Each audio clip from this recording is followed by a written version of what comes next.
बिहसी लखन बोले मृदुबानी, आओ मुनि सुमहाभट मानी। मुनि पुनि मोहि दिखावत उठारो, चहत उड़ावन तुम की पहारो। यहाँ कुंभकर्णिया को नाई, जो तरजन देखी डर जाए। देखी उठारो सरासन पाना, मैं कछु कहा सहित अभिमाना। भृगुसुत समुझ जनेऊ बिलोकी, जो कछु कहो सहु रिस रोगी। सुर महिषूर हरिजन रुगाई, हमरे कुल इन पर न सुराई। बदे पाप अपकीरति हारे, मारत हूँ पापरिय तुम्हारे। कोटि पुलिस सब बचन तुम्हारा, व्यर्थ करहु धनु बाण तुम्हारा। जो बिलोकी अनुचित कहूँ, समहु महामुनि दीन। सुनि सरोष भृगुवंश मुनि, बोले गिरा गंभीर। इस पद में जब परशुराम ने लक्ष्मण को कहा कि मेरे पर्से से जो गर्भ में पड़ रहे शिशु की एक बार डर जाते हैं, इतना मेरा भयंकर पर्सा है। बिहसी लखन बोले मृदुबानी। तब लक्ष्मण जी मीठे वचन में बोलते हैं, अहो मुनीषु, हे मुनि महाभटमानी, आप तो महान योद्धा है। लक्ष्मण जी कहते हैं परशुराम जी को कि हे मुनि, आप तो महान योद्धा है। पुनि पुनि मोहि दिखाओ उठारो, आप मुझे बार बार अपना कुलेड़ा दिखा रहे हैं। पुनि पुनि बार बार आप मुझे बार बार अपना कुलेड़ा दिखा रहे हैं।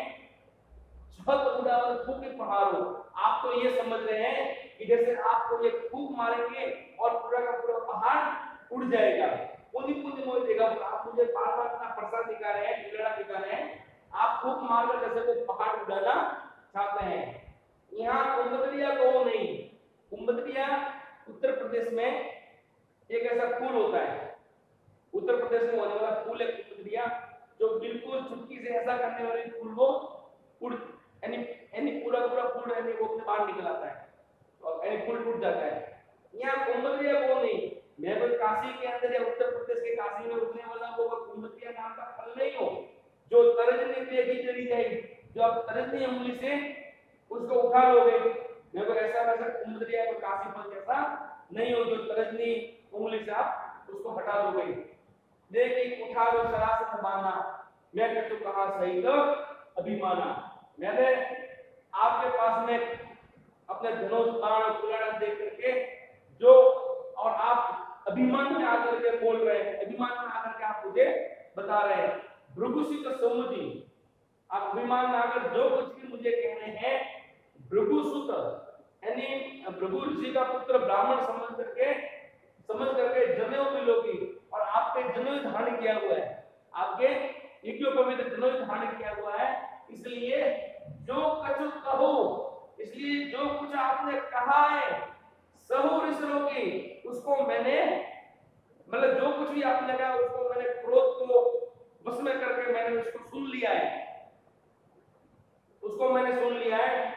और भी सुनिए आगे कि सूर्य ने देवताओं के ऊपर, महिषूर यानी ब्राह्मण, हरिजन यानी भगवान के भक्त, और गाय और गाय पर यानी देवताओं पर, ब्राह्मणों पर, भगवान के भक्त पर और गाय पर हमरे कुल यानी जो लक्ष्मण कौन से कुल के थे? लक्ष्मण जी थे रघुकुल रीत सदा चली आई। तो रघुकुल रीत एक थे, ऐसे तो इनका रघुकुल से भी आगे अपन देख लेते हैं तो इक्ष्वाकु वंश होता है। तो हमरे कुल इन पर न सुरे, यानी लक्ष्मण जी कह रहे हैं कि हमारे कुल के अंदर गाय पर, ब्राह्मण पर, भगवान के भक्त पर और गाय पर हम कभी इन पर कभी बात नहीं करते।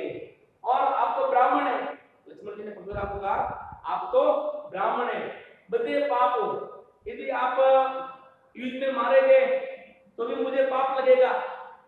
अब कीर्ति आ रहे और यदि मैं हार गया तो मेरा अपयश सभी जगह फैलेगा।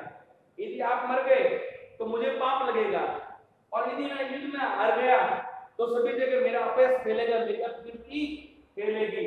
मार दो पाप करे तुम्हारे, और यदि मेरी मृत्यु हो जाती है तो आखिर में तो मुझे तुम्हारे चरणों में आकर गिरना ही है। कोटि पुलिस सम वचन हो तुम्हारा। लक्ष्मण जी कह रहे हैं परशुराम जी को कि कोटि, कोटि यानी करोड़ों, पुलिस यानी वज्र, कि करोड़ों वज्र के समान तुम्हारे वचन है। तुम्हारे वचन कैसे हैं? वज्र के समान कठोर, करोड़ों वज्र के समान तुम्हारे कठोर वचन है। व्यर्थ धरो धनुष बाण उठारा। तुमने हे मुनि, तुमने व्यर्थ ही धनुष बाण सब हाथ में लिए हुए हैं, तुमने व्यर्थ ही धनुष बाण मेरा सब साथ में लिए हुए। जो बिलोगी अनुचित कहो समूह महामुनि धीर, सुनी सरोवर से भृगुवंश मुनि बोले गिरा गंभीर। जो बिलोगी अनुचित कहो, कि यदि मैंने आप सबके सामने अनुचित, यदि मैंने आप सबके सामने कहा है, यदि जो बिलोगी अनुचित कहो, यदि मैंने कुछ अनुचित कहा है, यदि मैंने कोई, लक्ष्मण जी कह रहे हैं कि यदि मैंने कुछ अनुचित कहा है तो समूह महामुनि धीर, कि महामुनि आप मुझे धैर्यवान होकर के आप मुझे क्षमा कर देना। सुनी सरोज भृगुवंश मुनि। और लक्ष्मण जी के ऐसे वचन सुन करके, लक्ष्मण जी के ऐसे वचन सुन करके भृगुवंश मुनि यानी भृगुकुल के मुनि परशुराम जी बोले वीरा गंभीर, क्रोध में आकर के गंभीर वचनों में बोलते हैं।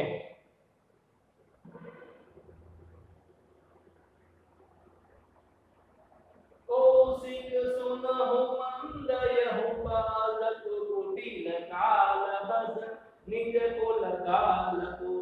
भानुवंश राकेश कलंको, निपट निरंकुश अबुझ असंको। काल कवल होई छन माही, कबहु पुकारि खोरि मोहि नाही। तुम हटकौ जो चहु उबारा, कही प्रताप बरोस हमारा। लगन देऊं निज जस तुम्हारा, तुम्हि अछत को परने पारा। अपने मुँह तुम आपनि करनी, बार अनेक भांति बहु बरनी। नहीं संतोष तुमने कुछ करो, जनित रोगी दुसर दुख सहु। वीर प्रति तुम धीर अचोभा, गारी दे जन पावहु शोभा। सुर समर करनी करे, कहीं न जनावहि आप। विद्यमान रन पापी को, काय कथहि प्रताप। कौशिक सुनहु। जब लक्ष्मण जी ने परशुराम जी को बहुत कुछ कह दिया तो वहां विश्वामित्र बैठे थे। परशुराम जी ने विश्वामित्र को कहा कि कौशिक सुनो, कि हे विश्वामित्र सुनो, मंद यह बालक हो, ये बालक मंद बुद्धि। मंद बुद्धि बालक किसके लिए आया है? लक्ष्मण जी के लिए।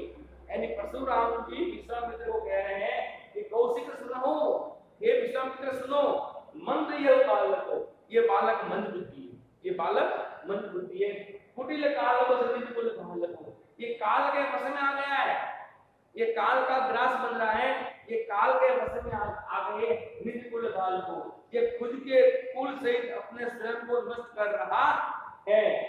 भानुवंश, भानु यानी सूर्य, भानु यानी सूर्य, ये सूर्यवंशी है। राम लक्ष्मण सब सूर्यवंशी थे, तो ये सूर्यवंशी है। भानुवंश राकेश कलंगो, ये सूर्यवंश का होते हुए भी, सूर्यवंश का होते हुए भी राकेश यानी चंद्रमा, ये चंद्रमा के समान कलंकित है। ये बालक सूर्यवंश का होते हुए भी चंद्रमा के समान कलंकित है। निपट निरंकुश, निपट निरंकुश अबोध संको, ये बालक अबोध है, इसके ये निरंकुश अबोध है, इसके अंदर कोई ज्ञान नहीं है।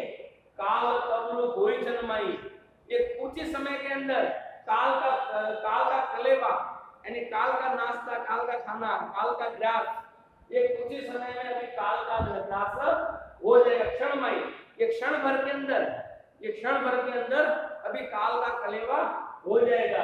कब हो पुकारी कहूँ पुकारे कोई मुनि नहीं। फिर यहाँ पर सब लोग जो बैठे हैं वो मुझे दोष देंगे, वो पुकारेंगे तुम हटो जो चलो उबारा, कई प्रताप बल रोष हमारा। ये विश्वामित्र जी आप जानते हैं, आप इसको बचा सकते हैं, कई प्रतिरोध रोष हमारा। आप जानते हैं कि हमारे अंदर कितना बल है, हमारे अंदर कितना गुस्सा है, आप उस बल और गुस्से को हमारा अच्छी तरह से जानते हैं। लखन ने कहो मुनि सुजस तुम्हारा, तुम अचट तुम ही अचट को बनने पारा। अब परशुराम जी के ऐसा कहने पे लक्ष्मण जी वापस बोलना शुरू हो गए। लक्ष्मण ने कहा कि मुनि सुजस तुम्हारा, हे मुनि, हे परशुराम मुनि, आपका स्वभाव कौन नहीं जानता। हे परशुराम मुनि, आपका स्वभाव कौन नहीं जानता, तुम ही अचट को बनने पारा। तुम आपका वर्णन, तुम अपनी विशेषताएं, अपनी प्रशंसा आप स्वयं कर रहे हैं, तुम ही अचट को बनने पारा। आप अपना वर्णन स्वयं कर रहे हैं, अपने मुंह तुम आप नहीं करनी, आप खुद के मुंह से स्वयं की प्रशंसा कर रहे हैं, खुद के मुंह से खुद की प्रशंसा कर रहे हैं। बात अनेक भांति बहु करनी, और आप बार बार अपनी प्रशंसा स्वयं करते हुए जा रहे हैं। नहीं संतोष हो तो पुनि कुछ कहो। यदि आपने जितनी प्रशंसा की है, यदि उससे आपको संतोष नहीं हुआ है तो पुनि कुछ कहो, तो और भी आप कुछ कहिए। जनी रीस रोके गुस्सा दुस्सो, आप कहो तो मैं क्रोध को रोक करके आप जो कहेंगे वो उसको मैं सुन जाऊंगा। आप और कुछ कहिए। वीरव्रती, आप वीरता के व्रत को धारण करने वाले हैं। तुम धीर अचोबा, आप वीरता के व्रत को धारण करने वाले हैं, आपको ऐसा करना शोभा नहीं देता। गाली देते पावन शोभा, आप जो क्रोध कर रहे हैं, आप जो गाली दे रहे हैं, आप गाली देते हुए अच्छे नहीं लगते हैं। आप तो वीरता के व्रत को धारण करने वाले हैं।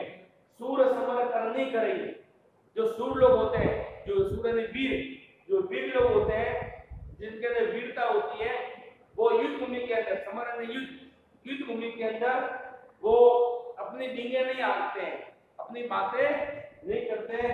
कई जनाब भैया वो वीर भूमि, जो वीर होते हैं वो युद्ध भूमि के अंदर, समर भूमि के अंदर अपनी बातें नहीं करते हैं। वो तो धनुष से, बाण से, तलवार से, तीर से अपनी बातें करते हैं। विद्यमान रण पाए को, वो यानी रण के अंदर विद्यमान होकर के कायर फतेह प्रताप को, वो कायरों के समान बड़ी बड़ी डींगे नहीं आते।